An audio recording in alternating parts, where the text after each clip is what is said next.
welcome to the Between the Pages podcast. We're continuing our journey through our little mini-series on what each of the books is talking about, and today we're going to be talking about Jane and the Trumpet Train, and what all is going on with her. Yeah, it's exciting. I'm Jimmy, this is Sarah, our podcast. We're doing this little mini-series thing, and Jane is the next one in line.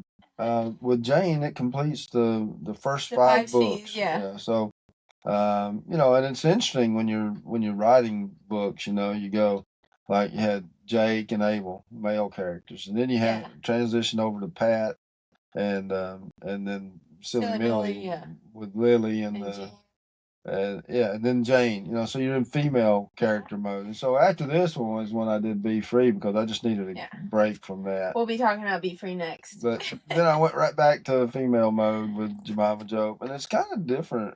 Your personality. I was talking to somebody the other day. I told them I can see why some people just have a character and they develop that because you got to transition between male, female, whatever. And it gets kind of interesting sometimes in the mind. Well, and that's what I said in the beginning about your books. It's like, it's really neat because sometimes you'll see an author and they have like one specific style, one character, and they might or even just one style, and that's how they do all their kind of books. But one character, and this one, especially for kid books, it's like this one character goes to the beach, starts school, does this, goes to this activity, and this one character is doing everything. Yeah.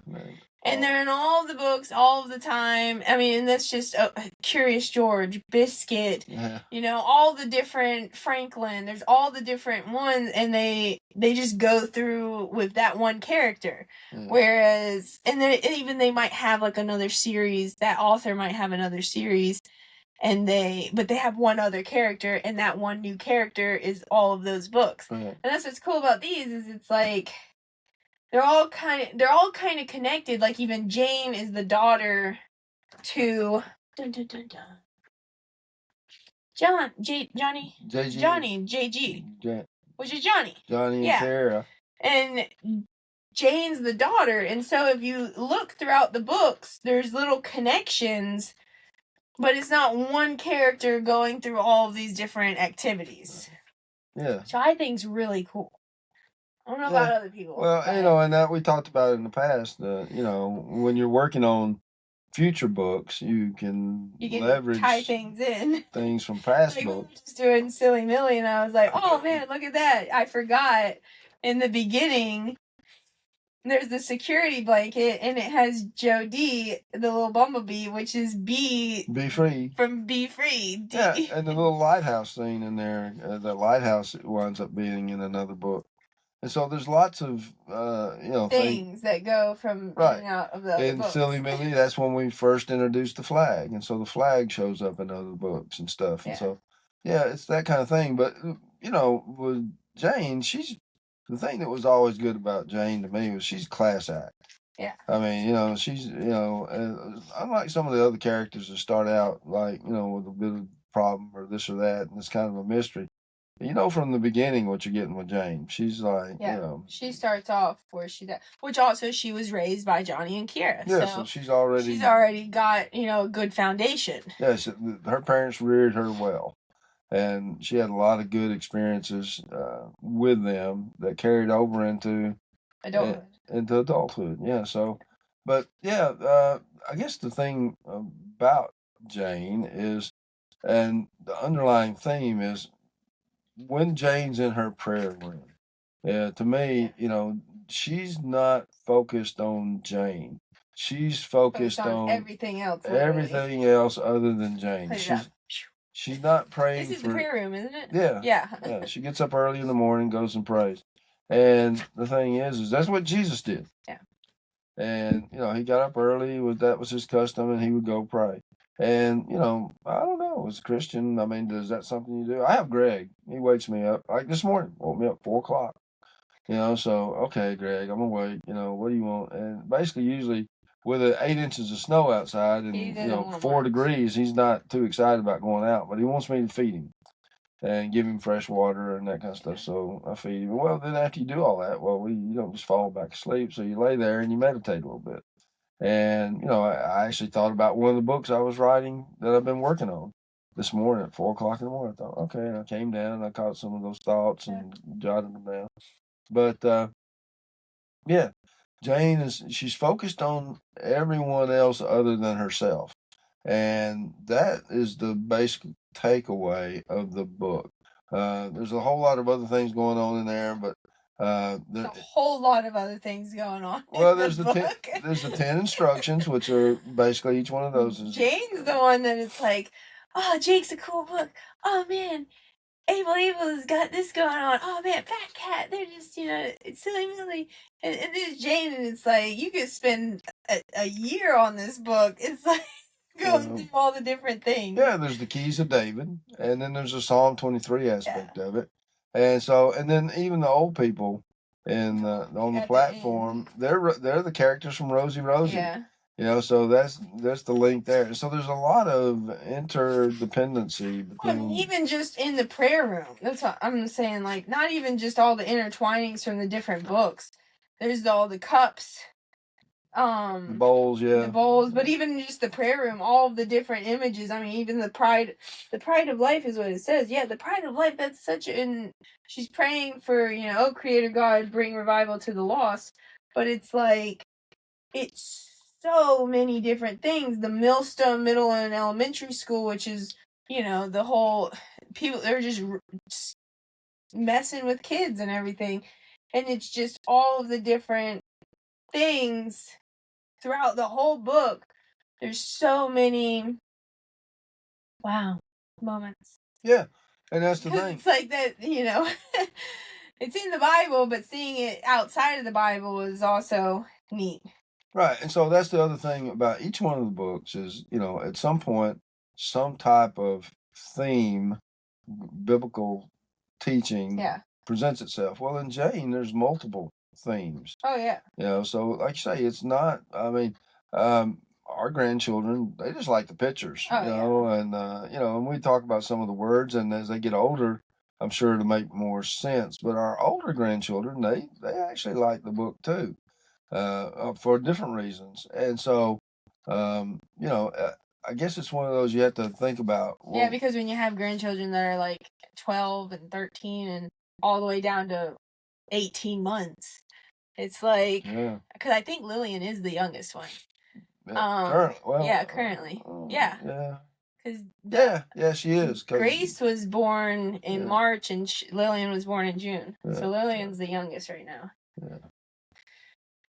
So, but so there's all of that, and so it's keeping all that straight. And, I'm probably not the best granddad in the world. I mean, I can barely remember when my own kids were born. So, and their ages and stuff. But, we love them all. I mean, it's not that anything like that. But, but I was just saying, like, you're able to, get an in-house version of how everybody likes the book. And the older ones do. They sit there and they're like, they can point out some of the things that are like, oh, that's in the Bible, or oh, look at that, and it's like, that is what that is. And probably, the other one, the littler ones are like, oh, look at the dog. All of these 5 books are old books. They're 20-year-old. Yeah. Books. Oh, Jane the Trumpet Train was the one you used to say all the time to us, right. But we didn't have pictures. It just was a story. Right, and so that was probably a bad choice of, I was looking for illustrators, and I would always give them Jane and say, well, see what you can do with this, and they would give up. After a couple, 2 or 3 illustrations. They're like, I can't do this, So I finally found somebody who could, and I'm happy with the results of it. And like I say, Jane is a class act from beginning to end. And, she's, I mean, when you're looking at, I guess the other best book female wise would be Rosie Rosie, Proverbs 31 wife.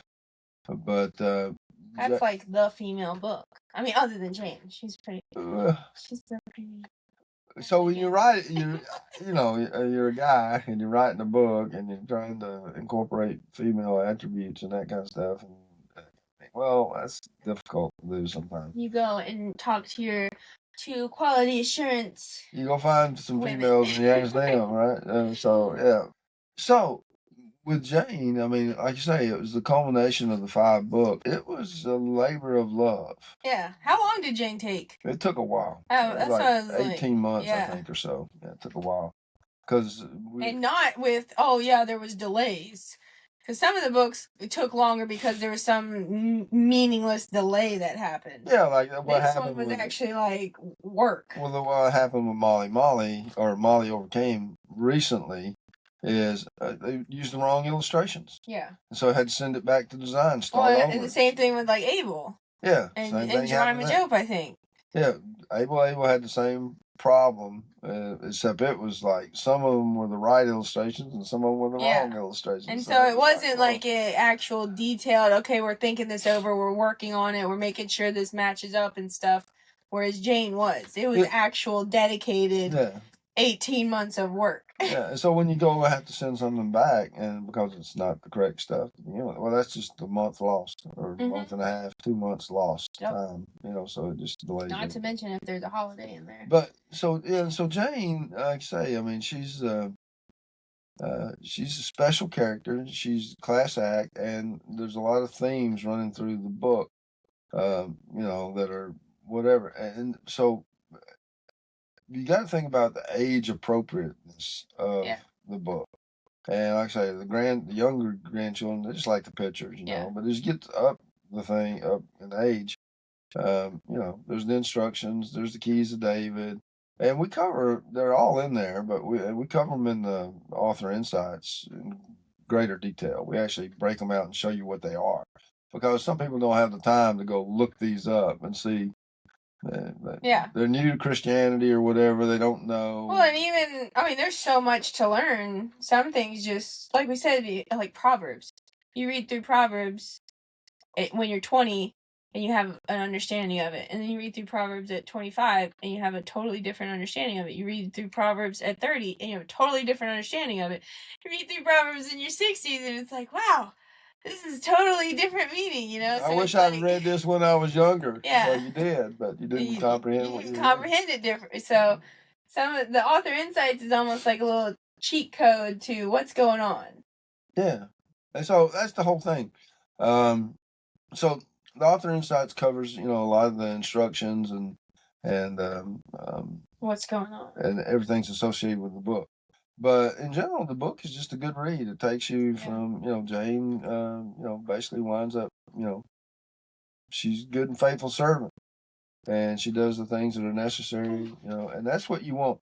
I guess if it being the last in the series, I mean, you're called, you have the right communication, your temple is clean, and so your spirit lives inside of you.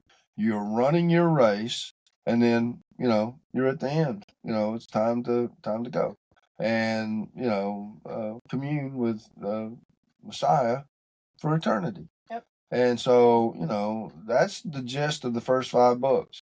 And from my perspective, that was what we wanted to communicate. Yep. And then as we moved into this next set of books, that we had different messages there. We had, and we'll cover some of those in the little shorts that we're doing here. But Jane basically wraps up the series, and she does a great job at it. And as with anything, you probably could do a whole lot of things different, or you could probably add a few more things to it. But with Jane, I think it's a complete book. Yeah. I think it's, consistency from page to page. The scenes are correct and the information is correct, and it's just a good read from my perspective. And so the whole idea behind this was, okay, there's some people out there putting forth books that I wouldn't want my children to read. Yeah. Let's put it that way. And so we thought, well, we need to do something about that. But at the same time, work on the parents. Yeah. That's what these books do. So this week, try and take 3 minutes of a quiet reset once a day. No screens, just stillness and short prayer with your kids. And that's our Jane reflection. for you. Yeah, and that's a good task to take people to. Yeah. Yeah. So, that's all I have for you on this episode. Next time we'll be talking about Be Free. And Be Free starts the next 5 series, which is Faces. No, it's not. It's not. That's the next series. That's the next series. Right. What is the next 5? Well, this one was the 5 C's, the last of the 5 C's. So the last of the 5 C's was the first one. Jake is called. And then Able is communication. Second C. Fat Cat is clean. Clean eating, clean home, clean temple, clean. Silly Millie is crowns. Everybody's got their own crown, own race to run. And Jane is communion. In the trumpet going home. Right. And okay, so then you're right. We got the next 5. The next 5 is Faces. That's what I thought. Okay. Okay, and so you were right. Faces is freedom. Or excuse me. Be Free is the first in the 5, which is freedom. And then A is acceptance, which is the Jemima joke. FAC, Faces. Chastity is Rosie Rose. She's keeping herself ready. Who's Greg is evangelism. Right. And JG's the selfless servant. JG is heavy. Yeah, it's like 23 illustrations, I think. When you go from Greg, it's like, 5 pages. Well, it wasn't a lot to work with there. I mean, Greg and them fly off to Vietnam for the Tet. Yeah. And video Bible sets and that kind of stuff. And I guess the Vietnamese New Year's coming up in February 17th or so. So hopefully we can get Greg the little mini for it done before the New Year. And then JG is servant. Selfless servant, which is Faces. And then it's of God, right, which is the second half of the other 5, which is of.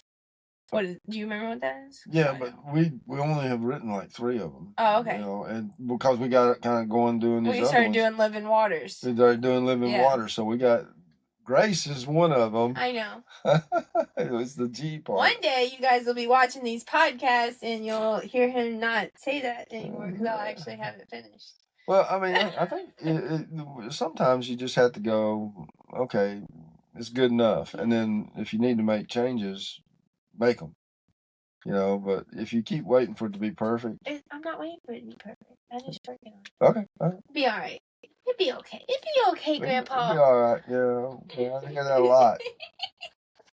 So, whatever. Okay.